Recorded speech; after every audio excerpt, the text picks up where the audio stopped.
Hello viewers, welcome to Naga talks. Hero Naga Chaitanya అయితే రెండో పెళ్లి చేసుకోబోతున్నాడు.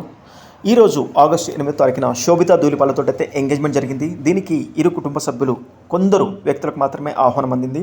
అయితే ఎంగేజ్మెంట్కి సంబంధించిన ఫోటోల్ని నాగ చైతన్యతో పాటు అక్కినేని నాగార్జున కూడా సోషల్ మీడియాలో షేర్ చేశారు. సమంతకి ఆగస్టు 8వ తారీఖుకు ఉన్న లింక్ ఏంటి? సమంతని డైరెక్ట్ టార్గెట్ చేయడానికే ఈ రోజున, అంటే ఆగస్టు 8వ రోజున తను ఎంగేజ్మెంట్ పెట్టుకున్నాడా అంటే ఎగ్జాక్ట్ అదే అనుకోవచ్చు. ఎందుకంటే ఏం మాయ చేసే సినిమా తర్వాత వీళ్ళిద్దరు ప్రేమలో పడ్డాడు. అంటే ఆగస్టు 8వ తారీఖు రోజునే సమంత నాగ చైతన్యకి ప్రపోజ్ చేసింది. ఆ తర్వాత వీళ్ళిద్దరు ఒకటయ్యారు, పెళ్లి చేసుకున్నారు. 4 సంవత్సరాల తర్వాత వీళ్ళు విడిపోయారు.